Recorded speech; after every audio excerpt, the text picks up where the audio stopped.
রাষ্ট্রপতির পদত্যাগ দাবি করে রাষ্ট্র সংস্কারে জাতীয় ঐক্যের ডাক বৈষম্য বিরোধী ছাত্র আন্দোলনের সমন্বয়কদের নাম ভাঙিয়ে ফায়দা লুটলে কঠোর ব্যবস্থার হুঁশিয়ারি। যে রাষ্ট্রপতি খুনি হাসিনার দ্বারা নিযুক্ত সেই রাষ্ট্রপতিকে উৎখাত করতে হবে। কিছু কিছু মানুষ এই যে স্পিরিটকে ভুলে গিয়ে সমন্বয়ের দাবি করে বিভিন্ন জায়গায় নিজের ভাগ দিতে ব্যস্ত। আপনারা যারা সচিবালয়ে বসে নীতি নির্ধারণ করছেন, আপনারা সচেতন হন। আপনাদের সচিবালয় ঢাকা বিশ্ববিদ্যালয় থেকে 4 মিনিট ওয়াকিং ডিস্টেন্স। শনিবার বিএনপির সঙ্গে প্রধান উপদেষ্টার সংলাপ জানালেন প্রেস সচিব। 5টা কমিশন মোটামুটি ফাইনালাইজ, এটা জাস্ট ডিক্লারেশনটা বাকি। পলিটিক্যাল পার্টিগুলোর সাথে আলাপটা শুরু হচ্ছে শনিবার 2:30টার সময়। প্রথম দিন বিএনপি থাকবে। দেখছিলেন প্রধান শিরোনাম, রাতের সময়ের সঙ্গে আছি আমি সজল মিত্র রিচার্ড। এবার অন্যান্য শীর্ষ সংবাদ। তদন্ত কমিশনে 13 দিনে গুমের 400 অভিযোগ। আয়নাঘরে ভুক্তভোগীদের তথ্যের মিল পেলেও মুছে ফেলা হয় প্রমাণ। ভারতে কিভাবে পালালেন সাবেক স্বরাষ্ট্রমন্ত্রী জানে না বিজিবি। এবার সাইবার নিরাপত্তা আইন বাতিলের ইঙ্গিত দিলেন আইন উপদেষ্টা। প্রত্যাহার করা হবে সব মামলা, অনাস্থার জায়গা থেকেই পরিবর্তন করতে হবে বললেন তথ্য উপদেষ্টা। গ্রামীণ কল্যাণের 666 কোটি টাকা কর পরিশোধের আদেশ প্রত্যাহার। পূর্ণাঙ্গ রায় লিখতে বিব্রত বিচারক। আইনিভাবেই মোকাবেলা করতে চান ডক্টর ইউনূসের আইনজীবী। কাল ঢাকায় আসছেন মালয়েশিয়ার প্রধানমন্ত্রী। আলোচনায় অগ্রাধিকার পাবে বিনিয়োগ, শিক্ষা সহ নানা বিষয়। কম খরচে কর্মী পাঠানোর প্রক্রিয়ায় গুরুত্ব দেওয়ার আহ্বান বায়রার।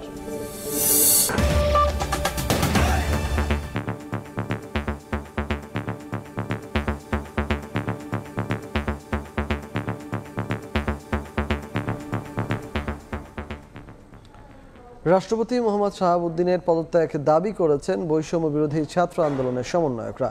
তাদের দাবি, ফ্যাসিবাদের দোসররা এখনও রাষ্ট্রের বিভিন্ন জায়গায় বসে আছে। বিকেলে রাজধানীর উত্তরায় এক মতবিনিময় সভা থেকে রাষ্ট্র সংস্কারে জাতীয় ঐক্যের ডাকও দেন তারা।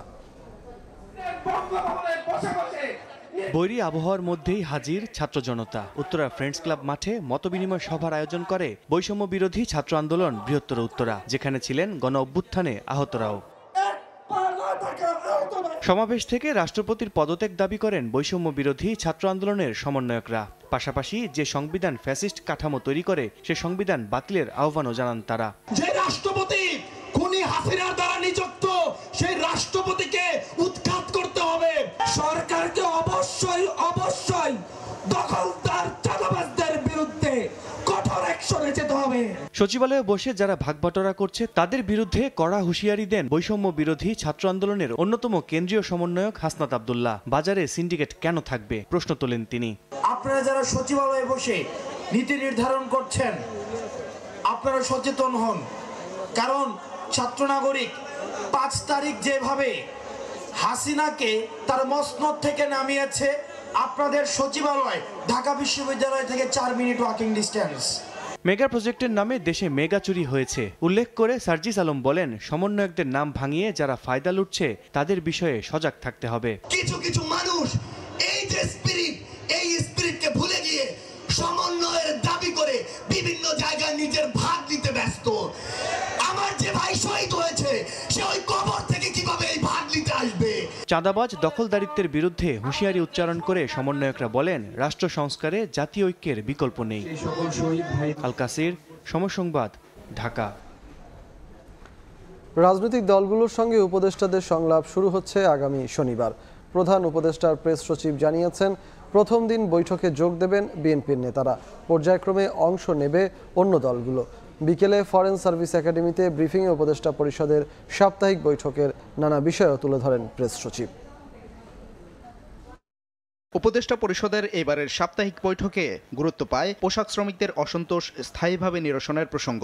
পাশাপাশি আগামী 3 বছরে $110 বিলিয়ন রপ্তানির লক্ষ্যমাত্রা নির্ধারণ নিয়েও হয় আলোচনা। পরে এক ব্রিফিংয়ে এসব বিষয়ের কথা তুলে ধরেন প্রধান উপদেষ্টার তথ্য সচিব শফিকুল আলম। 3 বছরের জন্য 2024 থেকে 2027, এটার 2027 সালে এটার গোল হচ্ছে যে $110 বিলিয়ন আমরা এক্সপোর্ট করতে চাই। সামনে খুবই আমার মনে হয় যে ভালো কিছু পদক্ষেপ দেখবেন সেই পদক্ষেপের আলোকে আমরা আশা করছি যে যেই প্রোটেস্টগুলো হচ্ছে সেটা শেষ হবে। বিকেলে ফরেন সার্ভিস একাডেমিতে ব্রিফিংয়ে জানানো হয়, শনিবার থেকে শুরু হতে যাওয়া সংলাপে প্রথমেই উপদেষ্টাদের সঙ্গে বসবেন বিএনপির নেতারা। পর্যায়ক্রমে অংশ নেবে অন্য দলগুলো। বিএনপি ছাড়া আরো বেশ কিছু দল থাকবে, আপনি দেখবেন 2:30 থেকে একটানা মিটিং চলবে। আমি বিএনপির নাম বললাম, আরো আপনারা জানবেন। এই শনিবার হলো, আর এক শনিবার হবে। 5টা কমিশন মোটামুটি ফাইনালাইজ, এটা জাস্ট ডিক্লারেশনটা বাকি। আর একটা কমিশনের 2-1 জনের নাম একটু বাকি আছে, এটাও আমরা আশা করছি 1-2 দিনের মধ্যে এটা ফাইনালাইজ হবে। বিভিন্ন মামলায় সাজাপ্রাপ্ত যারা কাতার ও মালদ্বীপে পলাতক, বন্দি বিনিময় চুক্তির মাধ্যমে তাদের দেশে ফিরিয়ে আনার বিষয়েও আলোচনা হয় উপদেষ্টা পরিষদের বৈঠকে। কাজগুলো সাদিকুর রহমান, সময় সংবাদ, ঢাকা। সংস্কার কাজ দ্রুত শেষ করে নির্বাচন আয়োজন করা অন্তর্বর্তী সরকারের দায়িত্ব বলে মন্তব্য করেছেন বিএনপি নেতারা। রাজধানীতে আয়োজিত আলাদা অনুষ্ঠানে নেতারা অভিযোগ তোলেন, আওয়ামী লীগ সরকারের পরিকল্পনা বাস্তবায়নকারীরা এখনো ষড়যন্ত্র অব্যাহত রেখেছে। হাসিনা সরকারের দোসরদের রেখে কোনো সংস্কার বাস্তবমুখী হবে না বলেও এ সময় মন্তব্য করেন বিএনপি নেতারা। সরকার বিরোধী আন্দোলনে বিইউবিটির নিহত 2 শিক্ষার্থী শহীদ তাহমিদ ও মাসুদ রানার পরিবারের সঙ্গে সাক্ষাৎ করেছেন বিএনপির সিনিয়র যুগ্ম মহাসচিব রুহুল কবির রিজভী। বৃহস্পতিবার রাজধানীর মিরপুরে শোকার্ত পরিবারের সদস্যদের আর্থিক অনুদান প্রদান শেষে গণমাধ্যমে কথা বলেন তিনি। গণতন্ত্রকে প্রতিষ্ঠা করতে নির্বাচনের বিকল্প নেই মন্তব্য করে রিজভী বলেন, শেখ হাসিনার মাফিয়া সিন্ডিকেট এখনো সক্রিয়। বিদায়ী সরকারের আমলে করা বিভিন্ন চুক্তি কেন জনগণের সামনে উন্মোচন করা হচ্ছে না বলেও প্রশ্ন তোলেন বিএনপির এই নেতা। পৃথিবীর দেশে দেশে দেখেছি বিপ্লবী সরকার খুব দ্রুত গতিতে, তড়িৎ গতিতে বিষাক্ত রক্ত বের করে দেয় সমাজ দেহ থেকে, রাষ্ট্র থেকে। তাহলে কি করে এই সমস্ত ভয়ঙ্কর দুর্নীতিবাজ, টাকা লুণ্ঠনকারী এরা কিভাবে এখানে অবস্থান করতে পারে? শেখ হাসিনা কোন দেশের সাথে কি চুক্তি করেছে, সেই চুক্তির মধ্যে বাংলাদেশের সার্বভৌমত্ব স্বাধীনতা কিভাবে বিক্রি করেছে, সেই চুক্তিগুলো, সেই অসম চুক্তিগুলো কেন এখন পর্যন্ত জনগণের সামনে উন্মোচন করা হচ্ছে না? একই দিন জাতীয় প্রেস ক্লাবের সামনে বিতর্কিত আমলাদের অপসারণের দাবিতে আয়োজিত এক অবস্থান কর্মসূচিতে অংশ নিয়ে চেয়ারপারসনের উপদেষ্টা জয়নুল আবদিন ফারুক বলেন, যারা এখনো সচিবালয়ে বসে আছেন তারা আবারও ষড়যন্ত্র করতে পারেন।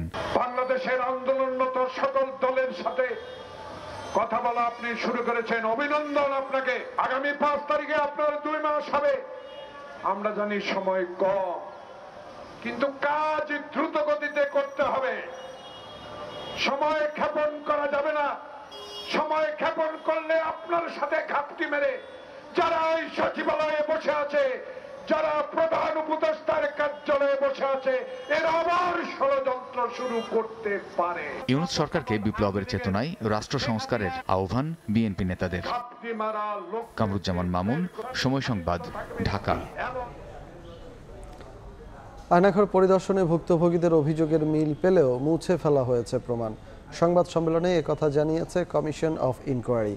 সংস্থাটি জানায় 13 দিনে কমিশনের কাছে 400 অভিযোগ দিয়েছে ভুক্তভোগী পরিবার, যার বেশিরভাগ অভিযোগই র্যাবের বিরুদ্ধে। রাজনৈতিক প্রতিপক্ষ, সমালোচক ও ভিন্ন মতাদর্শীদের দমনে আইন প্রয়োগকারী সংস্থার সদস্যদের ব্যবহার করে বিচার বহির্ভূত হত্যা ও গুম খুনের মতো জোরালো অভিযোগ রয়েছে সাবেক শেখ হাসিনা সরকারের বিরুদ্ধে, যার সংখ্যা এখনও নির্ণয় করা সম্ভব হয়নি। গত 15.5 বছরে গুমের ঘটনার তদন্ত ও বিচারের প্রতিশ্রুতি দিয়ে জোরপূর্বক গুম হওয়া ব্যক্তিদের সন্ধানে কমিশন অব ইনকোয়ারি গঠন করে অন্তর্বর্তী সরকার। গত 15 সেপ্টেম্বর থেকে এই কমিশনে অভিযোগ দায়ের করা যাচ্ছে। বৃহস্পতিবার এ নিয়ে সংবাদ সম্মেলন করে সংস্থাটি। তারা জানায়, যেসব অভিযোগ এসেছে তার বেশিরভাগই করা হয়েছে র্যাবের বিরুদ্ধে।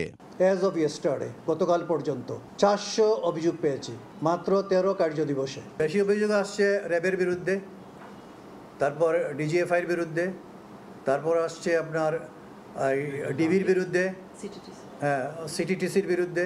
অভিযোগের ভিত্তিতে সামরিক গোয়েন্দা অধিদপ্তরের আয়নাঘর ও সিটিটিসির ইন্টারোগেশন সেল পরিদর্শন করে সংস্থাটি। এসব স্থানে কোনো ভুক্তভোগী পাওয়া যায়নি, তবে কমিশন বলছে গুরুত্বপূর্ণ প্রমাণগুলো মুছে ফেলা হয়েছে। ভিকটিমরা একসময় বলেছিল যে তাদের অনেক কথা, নাম এগুলো লেখা ছিল, অনেকের ফোন নাম্বার, অনেকের ঠিকানা লেখা ছিল। ওই জিনিসগুলা পেইন্ট হওয়ার কারণে সেটা আর আমরা সেখানে পাইনি। ডিজিএফআই যেটা আয়নাঘর বা জয়েন্ট ইন্টারোগেশন সেল, তো এখানে দেখা যাচ্ছে some changes were made prior to our visit.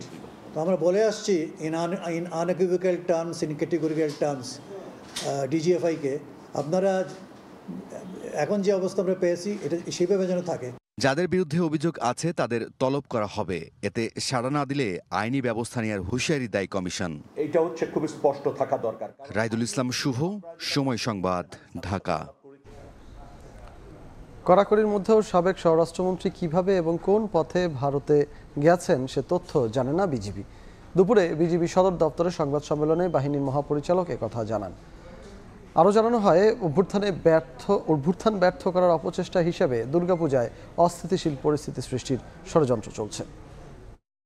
পরিস্থিতি যখন কিছুটা নিয়ন্ত্রণে, তখন কলকাতায় সাবেক স্বরাষ্ট্রমন্ত্রী আসাদুজ্জামান খান কামালকে ঘোরাঘুরি করার খবর ছড়িয়ে পড়ে নেট দুনিয়ায়। বৃহস্পতিবার দুপুরে বর্ডার গার্ড বাংলাদেশের সদর দপ্তরে আয়োজিত সংবাদ সম্মেলনেও আসে সেই প্রসঙ্গ। খোদ বাহিনী প্রধানও জানেন না কোন পথে ভারতে গেছেন সাবেক স্বরাষ্ট্রমন্ত্রী। এটা আমারও প্রশ্ন, তো উনি কোন দিক দিয়ে গেলেন সেটা যদি যাওয়ার কোনো তথ্য পেতাম অবশ্যই আমরা তাকে আটক করতাম। এখন উনি কিভাবে কোন দিক দিয়ে গেলেন সেটা একটা প্রশ্নের বিষয়, কখন গেলেন সেটাও জানি না। সাম্প্রতিক আন্দোলনে কৌশলগতভাবে বিজিবি ছাত্রদের পক্ষে ছিল বলেও জানান বাহিনী প্রধান। তার দাবি, নিরাপত্তার প্রশ্নে কোনো অবস্থাতেই ছাড় হবে না। বিজিবির সর্বোচ্চ চেষ্টা ছিল, সর্বাধিক চেষ্টা ছিল যাতে একটি প্রাণও বিজিবির হাতে মৃত্যু না ঘটে। হেলিকপ্টার ব্যবহার করতে বলা হয়েছিল র্যাবের মতো, বিজিবির হেলিকপ্টার আন্দোলনের জন্য ব্যবহার করা হয়নি। সেজন্য আমাদের টাইম টু টাইম আগের স্বরাষ্ট্রমন্ত্রীর কাছে এবং রাষ্ট্রীয় পর্যায়ের নেতাদের কাছে কৈফিয়ত দিতে হয়েছে অসংখ্যবার। সরকারি আদেশ পালন করার মতো পরিস্থিতি দেখিয়ে অনেক কিছু আমরা ভিতরে ভিতরে করেছি। সীমান্ত রক্ষার জন্য আমরা বদ্ধপরিকর। বিএসএফকে আমরা কোনো ধরনের ছাড় যেটা নিয়ম নীতির বাইরে আমরা দিব না, অতটুকু আশ্বাস আপনাদেরকে দিতে চাই। দুর্গাপূজায় পরিস্থিতি অস্বাভাবিক করার পাঁয়তারা নিয়েও দেশবাসীকে সতর্ক করা হয় বিজিবির সংবাদ সম্মেলন থেকে। দুর্গাপূজায় কোনো ঝামেলা কিংবা অস্থিতিশীল পরিবেশ সৃষ্টি করার সম্ভাবনার কথা যদি বলি, অবশ্যই আছে। অনেক স্যাক্রিফাইসের মধ্য দিয়ে যে অপার সম্ভাবনার দ্বার খুলে দিয়েছে, সেটাকে অস্থিতিশীল করার জন্য বা নস্যাৎ করার জন্য বিভিন্ন চক্র কাজ করছে। এবারের পূজায় সীমান্ত লাগোয়া মন্দিরগুলো নিরাপত্তার চাদরে থাকবে বলেও জানানো হয়। ছাড় দিয়ে কোনো কিছু হবে না। দেবাশিস রায়, সময় সংবাদ, ঢাকা। রাতের সময় আরও থাকছে, দুর্বল ব্যাংকগুলোতে কাটছে না তারল্য সংকট, আমানতের টাকা তুলতে গ্রাহকের চরম ভোগান্তি, শিগগিরই ব্যাংক খাতের সংস্কার নিশ্চিত করা হবে জানালেন উপদেষ্টা। এবার সাইবার নিরাপত্তা আইন বাতিল করার ইঙ্গিত দিলেন আইন উপদেষ্টা ডক্টর আসিফ নজরুল। একই সঙ্গে এই আইনের আওতায় হওয়া সব মামলা প্রত্যাহারে উদ্যোগ নেওয়া হয়েছে বলেও জানান তিনি। একই অবস্থান তুলে ধরে তথ্য উপদেষ্টা বলেন, গণ অভ্যুত্থানে পাওয়া নতুন বাংলায় কোনো কালো আইন থাকবে না। রাজধানীর বিচার, প্রশাসন ও প্রশিক্ষণ ইনস্টিটিউটে সাইবার নিরাপত্তা আইন সংশোধনে আয়োজিত মতবিনিময় সভায় একথা বলেন তারা। কেউ এগিয়ে আসেনি, আত্মীয় স্বজন সবাই মুখ ফিরিয়ে নেয়। আমি কোন ধরনের সাফারিংসের মধ্যে দিয়ে যাচ্ছি, আমার মধ্যে জেলখানায় কোন ধরনের অত্যাচার হচ্ছে, সেই জিনিসগুলো কখনো আমি বাসায় বলতে পারিনি। সাইবার নিরাপত্তা আইনের মামলায় ভুক্তভোগীদের একজন খাদিজা এভাবেই তুলে ধরেন তার উপর নিপীড়নের গল্প। তার মতো অনেকেই জীবন থেকে হারিয়েছেন বহু সময়। সাইবার নিরাপত্তা আইন বাতিল নাকি সংশোধন হবে, গত কয়েকদিন ধরেই তা নিয়ে চলছে বিচার বিশ্লেষণ। এ নিয়ে অন্তর্বর্তী সরকারের উপদেষ্টা ও অংশীজনদের মতবিনিময় সভায় উপস্থিত ছিলেন ভুক্তভোগীরাও। সভায় অংশ নিয়ে আইনজ্ঞরা সাইবার আইনকে নিপীড়নমূলক আইন হিসেবে তুলে ধরেন। কেউ সংশোধনের আহ্বান জানান, কেউ আবার বলেন পুরোপুরি বাতিল হোক এই কালো অধ্যায়ের। অনলাইনে হার্ট করলে এক ধরনের হবে, আর ফিজিক্যালি হার্ট করলে আরেক ধরনের হবে। এই কনসেপ্ট কোথা থেকে আসলো? হার্ট যদি কেউ অনলাইনে করে, এটা পেনাল কোডে আসবে না কেন? বাক স্বাধীনতার so call reasonable restriction ensure করতে হয়, সেই জায়গায় যদি আমরা এমন কিছুতে যাই যে আমাদের ধর্মীয় মূল্যবোধ আহত বলে যে ক্ষুণ্ণ করে, তাহলে সেখানে শুধু ধর্মীয় মূল্যবোধ থাকবে কেন? আইনটি বাতিল চান তথ্য উপদেষ্টাও। বলেন, গণ অভ্যুত্থানে পাওয়া নতুন বাংলাদেশে যেন এই আইনে আর কোনো মামলা না হয়। অপপ্রয়োগের জন্যই আইনটাকে তৈরি করা হয়েছিল। কোনো মামলা যাতে না নেওয়া হয় এই মুহূর্ত থেকে, আমাদের এই সিদ্ধান্তটা আসলে মানে খুবই দ্রুত নিতে হবে। এ সময় মামলাগুলো প্রত্যাহারের উদ্যোগ নেওয়া হয়েছে উল্লেখ করে আইন উপদেষ্টা বলেন, সাইবার নিরাপত্তা আইন বাতিল করে নাগরিকদের সুরক্ষায় নতুন আইন করা হবে। আলটিমেটলি এটা বাতিল হবে, পরবর্তীকালে যখন নতুন আইন হবে এটার বেসিক অ্যাপ্রোচ থাকবে সাইবার সুরক্ষা দেওয়া এবং নাগরিককে সুরক্ষা দেওয়া। বিশেষ করে সাইবার সিকিউরিটি অ্যাক্ট বা এর আগের পূর্বসূরি যে মামলাগুলো ছিল সেগুলো আমরা সব প্রত্যাহারের উদ্যোগ নিয়েছি। নতুন বাংলাদেশে কোনো ধরনের কালাকানুন থাকবে না বলেও সাফ জানান ডক্টর আসিফ নজরুল। সংস্কারের মধ্যে তার প্রতিফলন। মাইমুনা হায়দার চৌধুরী, সময় সংবাদ, ঢাকা। ডক্টর ইউনূসের গ্রামীণ কল্যাণকে 666 কোটি টাকা কর পরিশোধের রায় প্রত্যাহার করলেন হাইকোর্ট। পূর্ণাঙ্গ আদেশ লিখতে গিয়ে এক বিচারক বিব্রত বোধ করায় নথি পাঠানো হয়েছে প্রধান বিচারপতির কাছে। এদিকে ক্ষমতায় আসার পর একের পর এক মামলা ও আদেশ প্রত্যাহারে বিব্রত ডক্টর ইউনূসের আইনজীবী বলছেন, এতে ভুল বার্তা যাচ্ছে জাতির কাছে। সব মামলা আইনিভাবেই মোকাবেলা করতে চান ডক্টর ইউনূস। ছাত্র জনতার গণ অভ্যুত্থানে আওয়ামী লীগ সরকারের পতনের পর 8 আগস্ট অন্তর্বর্তী সরকারের দায়িত্ব নেন ডক্টর মোহাম্মদ ইউনূস। অন্তর্বর্তী সরকারে তার নাম ঘোষণার পর প্রথমে শ্রম আইনের মামলা থেকে খালাস পান এই নোবেলজয়ী। এর 4 দিন পর দুদকের আবেদনে দুর্নীতির মামলা থেকেও খালাস দেওয়া হয় ইউনূস সহ 14 জনকে। এ সময় তার আইনজীবী বলেছিলেন, এভাবে মামলা প্রত্যাহার চান না তারা, লড়তে চান যথাযথ আইনি প্রক্রিয়ায়। এবার ডক্টর ইউনূসের গ্রামীণ কল্যাণকে 666 কোটি টাকা কর পরিশোধের আদেশও প্রত্যাহার করলেন উচ্চ আদালতের একটি বেঞ্চ। কারণ হিসেবে বলা হয়েছে, ওই বেঞ্চের কনিষ্ঠ বিচারপতি এ মামলা লড়েছেন রাষ্ট্রপক্ষের হয়ে, অথচ তিনি বিচারপতি হিসেবে 6 মাস ধরে করেছেন শুনানি। 6 মাস যাবতই কিন্তু তিনিও জানেন, উনি সেকেন্ড জাজও জানেন যে তিনি সরকার পক্ষের লয়ার ছিলেন, এখন উনি বিচারক, উনি শুনতে পারেন না, এটা বিজ্ঞ কোর্টও জানেন। কিন্তু আমরা দীর্ঘদিন এখানে হয়রানিগ্রস্ত হলাম, সমস্ত কিছুতে হলাম, জাজমেন্টও দিয়ে দিল, তারপরে এইভাবে যে জিনিসটা করা হলো এটা সময়ের আমাদের বিব্রতকর অবস্থায় ফেলেছে। মামলা এবং আদেশ প্রত্যাহারের এ দুটি ঘটনায় বিব্রত ডক্টর ইউনূসের আইনজীবীও। তিনি বলছেন, ক্ষমতায় আসার পর মামলা প্রত্যাহারে জাতির কাছে ভুল বার্তা যাচ্ছে। একটা রাজনৈতিক প্রক্রিয়ার মধ্য দিয়ে আদেশে যেভাবে রাজনৈতিক মামলাগুলি উইথড্র করা হয় সেভাবে উইথড্র করা হয়েছে। প্রধান উপদেষ্টাও বলছেন, যদি আমি দোষী সাব্যস্ত হই তাহলে আমি প্রধান উপদেষ্টার কারণে যেন আমাকে দোষ থেকে অব্যাহতি না দেওয়া হয়। সুতরাং আইনের প্রেক্ষাপটে বিচার বিশ্লেষণ করেই যেন সেটা করা হয়। নিয়ম অনুযায়ী এই মামলাটি ফের শুনানির জন্য নতুন বেঞ্চ গঠন করে দেবেন প্রধান বিচারপতি।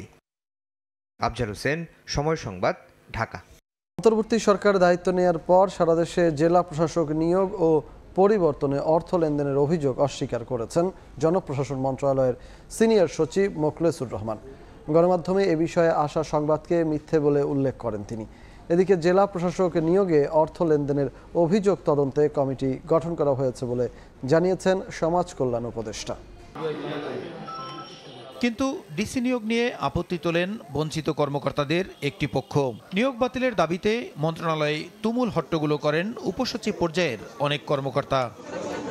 ডিসি নিয়োগ নিয়ে নানা কেলেঙ্কারির পর এবার খোদ প্রশাসনের কেন্দ্রবিন্দু জনপ্রশাসন মন্ত্রণালয়ের সিনিয়র সচিব মোখলেসুর রহমানের বিরুদ্ধেই কয়েক কোটি টাকা অর্থ লেনদেনের অভিযোগ উঠেছে। লেনদেন বিষয়ে হোয়াটসঅ্যাপ মেসেঞ্জারে এক ব্যক্তির সঙ্গে জনপ্রশাসন সচিবের আলাপচারিতার স্ক্রিনশট গণমাধ্যমে প্রকাশিত হওয়ার অভিযোগ নিয়ে বৃহস্পতিবার সচিবালয়ে সাংবাদিকদের সঙ্গে কথা বলেন মোখলেসুর রহমান। অর্থ লেনদেনের অভিযোগের সঙ্গে নিজের কোনো সংশ্লিষ্টতা নেই জানিয়ে সংবাদটি মিথ্যা বলে দাবি করেন তিনি। এটা কিছুই জানি না, আমি এই সম্পর্কে if I say less it is better. বিন্দু বিসর্গ যেখানে সত্যতা নাই আমি মূল্যহীন মনে করি। অর্থ লেনদেনের অভিযোগ নিয়ে উপদেষ্টা পরিষদের সভায় আলোচনা হয়েছে এবং এর সত্যতা খতিয়ে দেখতে কমিটি গঠন করার কথা জানান সমাজ কল্যাণ উপদেষ্টা শারমিনেজ মুর্শিদ। একজন উচ্চপদস্থ কর্মকর্তাকে নিয়ে এরকম একটা কথা, এই কথাটা উঠলো কেন, এটার সূত্র কি, এটার কারণ কি, এটা তলিয়ে দেখতে হবে। ক্যাবিনেটে কথা হয়ে গেছে, এটা ইনভেস্টিগেট করে ইমিডিয়েটলি দেখতে হবে। অত্যন্ত দায়িত্বশীল জায়গায় অধিষ্ঠিত কর্মকর্তাদের কোনো রকমের দায়িত্বহীনতা সেটা তো মেনে নেওয়া যাবে না। এদিকে বিকেলে প্রধান উপদেষ্টার প্রেস সচিব শফিকুল আলম সাংবাদিকদের জানান, একই ঘটনায় এর আগে জনপ্রশাসন সচিবের বিরুদ্ধে 3 কোটি টাকার চেক নেয়ার অভিযোগ তদন্ত করে সত্যতা পাওয়া যায়নি। কাল বেলাতে একটা রিপোর্ট এসছে জনপ্রশাসন সচিবকে নিয়ে, রিপোর্টটা ঠিক ছিল নাকি রিপোর্টের মানে যেই ধরনের যে এলিগেশনগুলো আসছে সেগুলো আমরা খতিয়ে দেখছি।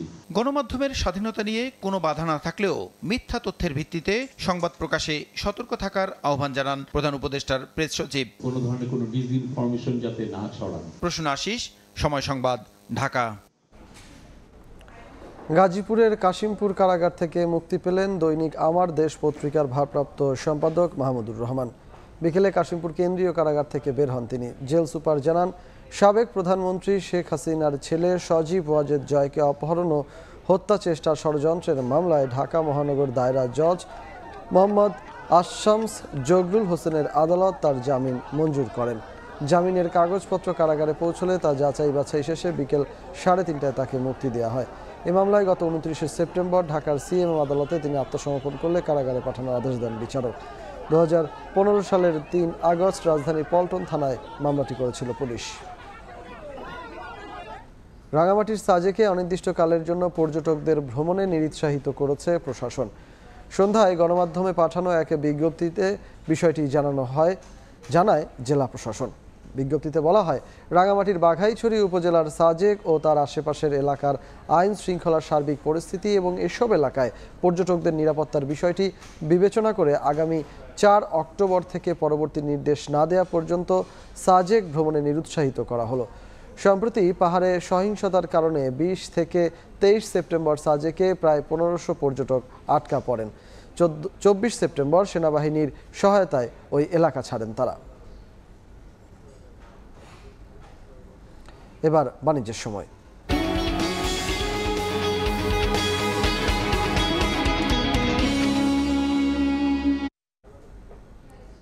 এস আলমের মতো ব্যাংক লুটেরাদের আগের সরকারই তৈরি করেছে। বিকেলে সচিবালয়ে অর্থ উপদেষ্টার সঙ্গে বেসরকারি খাতের ব্যাংক উদ্যোক্তাদের সংগঠন বিএবির বৈঠক শেষে সাংবাদিকদের একথা জানান সংগঠনটির চেয়ারম্যান। ব্যাংকের টাকা লুট করে যারা বিদেশে পালিয়েছে তাদের সশরীরে দেশে হাজির করারও দাবি জানিয়েছে সংগঠনটি। পরে অর্থ উপদেষ্টা জানান, আগের মতো ঢালাওভাবে না দিয়ে ঋণ দেওয়ার আগে ভালোমতো যাচাই বাছাই করার পরামর্শ দেওয়া হয়েছে বিএবি নেতাদের।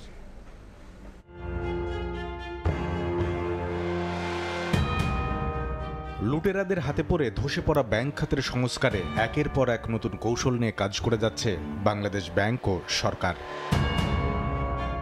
এরই অংশ হিসেবে কয়েকদিন আগে সুদের হার বাড়ানোর পাশাপাশি বুধবার কেন্দ্রীয় ব্যাংকের পক্ষ থেকে জানানো হয়েছে, দুর্বল হয়ে পড়া 4টি ব্যাংকে গ্রাহকের আস্থা ফেরাতে 945 কোটি টাকা তারল্য সহায়তা নিয়ে পাশে দাঁড়িয়েছে দেশের সবল 5 ব্যাংক। এর পরদিন বৃহস্পতিবার বিকেলে ব্যাংক সহ দেশের আর্থিক খাতের সার্বিক বিষয় নিয়ে অর্থ উপদেষ্টার সঙ্গে আলোচনা করতে সচিবালয়ে আসে বেসরকারি খাতের ব্যাংক উদ্যোক্তাদের সংগঠন বিএবি। বৈঠক শেষে সংগঠনটির চেয়ারম্যান জানান, সরকারের পৃষ্ঠপোষকতাতেই দেশে তৈরি হয়েছে এস আলমের মতো ব্যাংক লুটেরা। এটা সৃষ্টি হওয়ার জন্য সাহায্য করা হয়েছে, বুঝছেন তো? সমস্যা তো এখানে যারা সরকারে বসে আছেন তাদের না বলে যে এসকে টাকা দিয়ে দাও, কোন তো টাকা দিতে বাধ্য হয়েছে, যে এস আলম যা করে করতে দাও, এইসব করে দেওয়া হয়েছে সরকার থেকে। এই সময় ব্যাংকের টাকা লুট করে যারা পালিয়েছেন বিদেশে তাদের সশরীরে হাজির করে বিচারেরও দাবি জানান তিনি।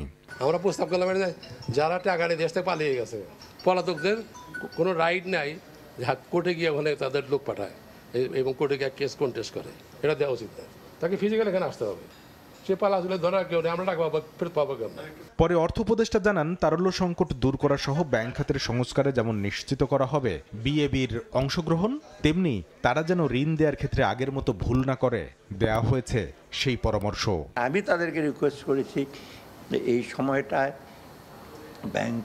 ব্যাংকাররা যথাযথভাবে ঋণ দেবে, যাচাই বাছাই করে ঋণ দেবে, পূর্বের মতো যাতে কোনো রকম ত্রুটি বিচ্যুত না হয়। যত উদ্যোগী নেওয়া হোক না কেন, দীর্ঘদিন ধরে তলানিতে থাকা গ্রাহকের আস্থা ফেরাতে সময় লাগবে বলেও মনে করেন তারা। কামরুল হাসান সবুজ, সময় সংবাদ। ঢাকা। 4 দশক ধরে আপনার ফাইন্যান্সিয়াল পার্টনার আইডিএলসি। একদিনের সফরে শুক্রবার ঢাকায় আসছেন মালয়েশিয়ার প্রধানমন্ত্রী। বাণিজ্য ও বিনিয়োগ, শিক্ষা, প্রযুক্তি সহ প্রায় 1 ডজন বিষয়ে আলোচনা হবে দুই দেশের মধ্যে। বিশ্লেষকরা বলছেন, আটকে পড়া শ্রমিকদের পাঠানো এবং নতুন শ্রমবাজার উন্মোচনে সফরটি বিশেষ গুরুত্ব বহন করছে। পাশাপাশি রোহিঙ্গা প্রত্যাবাসন ও পাচারের অর্থ ফেরাতে দেশটির ভূমিকা নিশ্চিতের তাগিদ তাদের। অন্তর্বর্তী সরকার দায়িত্ব গ্রহণের 2 মাসের মাথায় প্রথম কোনো সরকার প্রধান হিসেবে শুক্রবার ঢাকায় আসছেন মালয়েশিয়ার প্রধানমন্ত্রী আনোয়ার ইব্রাহিম। সঙ্গে দেশটির পররাষ্ট্রমন্ত্রী, বাণিজ্য ও বিনিয়োগ মন্ত্রী, পরিবহন উপমন্ত্রী, ধর্ম বিষয়ক উপমন্ত্রী সহ 58 সদস্যের একটি প্রতিনিধি দল আসবেন ঢাকায়। পররাষ্ট্র মন্ত্রণালয় জানায়, এ সফরে রাষ্ট্রপতি ও প্রধান উপদেষ্টার সঙ্গে দ্বিপাক্ষিক বৈঠক করবেন মালয়েশিয়ার প্রধানমন্ত্রী। দুই দেশের সরকার প্রধানের মধ্যে বাণিজ্য, বিনিয়োগ, শিক্ষা ও প্রযুক্তি সহ প্রায় 1 ডজন গুরুত্বপূর্ণ ইস্যুতে আলোচনা হওয়ার কথা রয়েছে। সরকার প্রধানের মাঝে একটি ব্যক্তিগত ভালো সম্পর্ক বিদ্যমান। আমরা আশা করি যে যেগুলি সমস্যা আমাদের সামনে আছে মালয়েশিয়া সংক্রান্ত বিষয়, সেগুলির অনেকখানি আমরা হয়তো সমাধান করব। এদিকে 2025 সালের জন্য মালয়েশিয়া আসিয়ান জোটের সভাপতি হিসেবে দায়িত্ব গ্রহণ করবে, যে জোটের অংশ মিয়ানমারও। ফলে আসিয়ান জোটের আলোচনায় রোহিঙ্গা প্রত্যাবাসন বিষয়ে মালয়েশিয়ার সক্রিয় সহযোগিতার আহ্বান জানানো হবে। বিশ্লেষকরা বলছেন, রোহিঙ্গা ইস্যুতে গতানুগতিক সহযোগিতা বৃদ্ধির বাইরে প্রত্যাবাসনে নতুন কোনো পদ্ধতি আলোচনা হয় কিনা সেটি এখন দেখার বিষয়। মালয়েশিয়ার প্রধানমন্ত্রী আনোয়ার ইব্রাহিম, তারও অনেক চিন্তাভাবনা আছে রোহিঙ্গা নিয়ে। এখন দুজন মিলে কিছু নতুন করতে পারে কি না সেটাও দেখা দরকার। অনেকেই আশা করছেন যে নতুন একটা অ্যাপ্রোচ হয়তো তৈরি হবে, যেহেতু মালয়েশিয়ান প্রাইম মিনিস্টার সেও আগ্রহী, সেখানে একটা হয়তো নতুনত্ব আসতে পারে। এদিকে ভিসা পাওয়ার পরেও 17,000 বাংলাদেশি শ্রমিক মালয়েশিয়া যেতে পারেনি। তাদেরকে পাঠানো এবং নতুন কর্মবাজার উন্মুক্ত করতে এ সফর বিশেষ গুরুত্ব বহন করছে বলেও মনে করেন বিশ্লেষকরা। শ্রমিকদের মালয়েশিয়াতে যাওয়ার ব্যাপারে কিছু নতুন দিক নির্দেশনা আসবে এবং যে আগের যারা যাওয়ার কথা ছিল, আমার মনে হয় যে তাদের ব্যাপারে একটা সমাধানের পথ খুঁজে পাওয়া যাবে। এছাড়াও মালয়েশিয়া বাংলাদেশের অসাধু ব্যবসায়ীদের অর্থ পাচারের অন্যতম গন্তব্য। পাচার হওয়া অর্থ ফেরাতে দুই দেশ সমঝোতায় আসে কিনা সেটিও লক্ষ্য রাখার বিষয় বলে মনে করছেন কূটনৈতিক বিশ্লেষকরা। এবং ওখানে যদি বেআইনিভাবে সেটাকে ব্যবহার করে। তাজওয়ার মাহমিদ, সময় সংবাদ, ঢাকা। কম খরচে মালয়েশিয়ায় কর্মী পাঠাতে সরকারের কাছে আহ্বান জানিয়েছে জনশক্তি রপ্তানিকারকদের সংগঠন বায়রা। এ সময় সিন্ডিকেটের মূল হোতা রুহুল আমিন স্বপন সহ জড়িত অন্যদের বিচারের আওতায় আনার দাবিও জানানো হয়। সকালে ঢাকার রিপোর্টার্স ইউনিটিতে সংবাদ সম্মেলনে একথা জানান তারা। তাদের প্রত্যেকটা সফটওয়্যারে এক একটা লাইসেন্সের বিপরীতে 30,000 করে মাইগ্রাম এসছে। যেখানে লোক যাবে 1 লক্ষ, সেখানে 29 লক্ষ লোকের সাথে দুর্নীতি করার জন্য তারা একটা বিরাট একটা সুযোগ তৈরি করে দিয়েছে। সিন্ডিকেটের অনিয়ম দুর্নীতির কারণে নির্দিষ্ট সময় যে সকল কর্মী যেতে পারেনি, তাদের কম খরচে সিন্ডিকেট মুক্তভাবে পুনরায় মালয়েশিয়া পাঠানোর দাবি করছি। নেপাল সহ অন্যান্য 13টি দেশ থেকে মালয়েশিয়া যে প্রক্রিয়া কর্মী গ্রহণ করে, ঠিক বাংলাদেশ থেকেও একই প্রক্রিয়ায় শ্রমিক প্রেরণের আমরা দাবি করছি। পবিত্র হজ এবং ওমরা মৌসুমে অস্থায়ী শ্রমিকদের ভিসার মেয়াদ বাড়ানোর সিদ্ধান্ত নিয়েছে সৌদি সরকার। 2025 সাল থেকে অস্থায়ী ভিসার মেয়াদ 2 মাস বাড়িয়ে 5 মাস 11 দিন করা হয়েছে। কর্মীদের সুরক্ষার জন্য সৌদি সরকারের এই উদ্যোগকে গুরুত্বপূর্ণ পদক্ষেপ হিসেবে দেখছেন সংশ্লিষ্টরা। সৌদি আরব থেকে আরিফুর রহমানের প্রতিবেদন। 2025 সালের পবিত্র হজ সামনে রেখে বিভিন্ন পরিকল্পনা হাতে নিয়েছে সৌদি আরব। হজ ব্যবস্থাপনা সহজ করার পাশাপাশি হাজিদের সেবা নিশ্চিতে আগে থেকেই নেওয়া হচ্ছে নানা উদ্যোগ। তারই ধারাবাহিকতায় এবার হজ ওমরাহ মৌসুমে অস্থায়ী কর্মীদের ক্ষেত্রে নতুন নিয়ম চালু করা হয়েছে। বর্তমানে অস্থায়ী শ্রমিকদের ভিসার মেয়াদ 3 মাস হলেও তা বাড়িয়ে 5 মাস করা হয়েছে। অস্থায়ী কর্মীদের ভিসা দেওয়ার ক্ষেত্রে লিখিত নিয়োগপত্রের পাশাপাশি থাকতে হবে নিয়োগকর্তা ও কর্মীর স্বাক্ষর। এছাড়া ভিসার আবেদনের সঙ্গে জমা দিতে হবে চিকিৎসা বীমার নথিপত্র।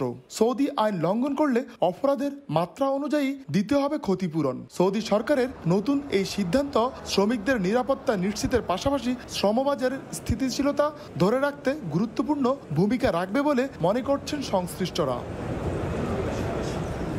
প্রতি বছর হজ মৌসুমে পবিত্র হজ পালনের জন্য বিশ্বের বিভিন্ন দেশ থেকে প্রায় 25 লাখ মানুষ সৌদি আরবে জড়ো হন। হাজিদের নিরাপত্তার পাশাপাশি সর্বোচ্চ সুযোগ সুবিধা নিশ্চিত করতে নিয়োগ দেওয়া হয় অসংখ্য অস্থায়ী কর্মী, যাদের বেশিরভাগই বাংলাদেশ, ভারত সহ প্রতিবেশী দেশ থেকে নেওয়া হয়। আরিফুর রহমান, সময় সংবাদ, সৌদি আরব। সংযুক্ত আরব আমিরাতে শুরু হয়েছে নারী টি-20 বিশ্বকাপ। ভেন্যু আইসিসির একাডেমির কার্যক্রম পরিদর্শন করতে সংযুক্ত আরব আমিরাতে গেছেন বাংলাদেশ সরকারের যুব ও ক্রীড়া মন্ত্রণালয়ের উপদেষ্টা আসিফ মাহমুদ সজীব ভুঁইয়া। আজকের খেলা দেখার পর আমি বাংলাদেশের নারী ক্রিকেট দলের সফলতার ব্যাপারে আশাবাদী। ইউনাইটেড আরব আমিরাত কিন্তু আইসিসির ফুল মেম্বার না, বাট তাদের যে ইনফ্রাস্ট্রাকচার ক্রিকেটে বা অন্যান্য স্পোর্টসে আমরা সেদিক থেকে অনেক পিছিয়ে। তো সেই জায়গা থেকে আমরা কীভাবে সেগুলো আরও ডেভেলপ করতে পারি এবং তাদের এক্সপিরিয়েন্সটাও এই ইনফ্রাস্ট্রাকচার ডেভেলপমেন্টের ক্ষেত্রে কীভাবে আমাদের কাজে লাগতে পারে সে বিষয়ে ইতিমধ্যেই কথা বলেছি এবং বলছি। সামনের দিনে বাংলাদেশের স্পোর্টসকে একটা অনন্য উচ্চতায় নিয়ে যাওয়ার জন্য আমরা কাজ করব। মধ্যপ্রদেশে বাংলাদেশ ভারত প্রথম টি-20 বাতিলের দাবিতে বিক্ষোভ হয়েছে গোয়ালিয়রে। অখিল ভারত হিন্দি মহাসভার মিছিল থেকে বেশ কয়েকজনকে আটক করেছে পুলিশ। মাহবুব রিমনের রিপোর্ট। বাংলাদেশ ভারত 3 ম্যাচ সিরিজের প্রথম টি-20 দিয়ে 14 বছর পর আবারও ক্রিকেট ফিরছে মধ্যপ্রদেশে। মাধবরাও সিন্ধিয়া স্টেডিয়ামে এই ম্যাচ নিয়ে দর্শকদের মধ্যে যেমন উন্মাদনা আছে, তেমন আছে উদ্বেগও। কারণ অখিল ভারত হিন্দু মহাসভার পক্ষ থেকে বাংলাদেশ এবং ভারতের সিরিজ বাতিলের যে দাবিটা উঠেছিল তা প্রথম উঠেছিল এই গোয়ালিয়র থেকে। শুধু এখানেই থামেনি তারা, ম্যাচটি অর্থাৎ 6 তারিখ তারা হরতাল ডেকেছে।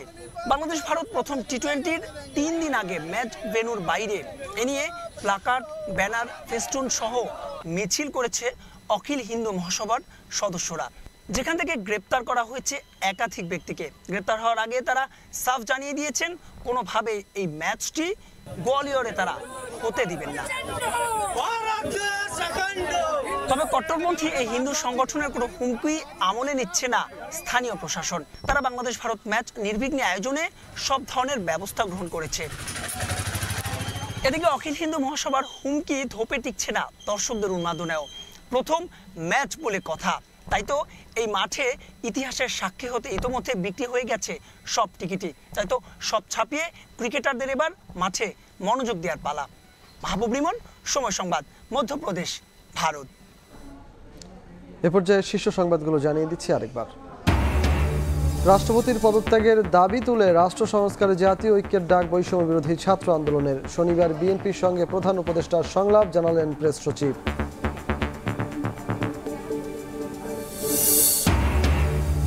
তদন্ত কমিশনে 13 দিনে গুমের 400 অভিযোগ। আয়নাঘরে ভুক্তভোগীদের তথ্যের মিল পেলেও মুছে ফেলা হয় প্রমাণ। ভারতে কিভাবে পালালেন সাবেক স্বরাষ্ট্রমন্ত্রী, জানে না বিজিবি। এবং এবার সাইবার নিরাপত্তা আইন বাতিলের ইঙ্গিত দিলেন আইন উপদেষ্টা। প্রত্যাহার করা হবে সব মামলা, অনাস্থার জায়গা থেকেই পরিবর্তন করতে হবে বললেন তথ্য উপদেষ্টা।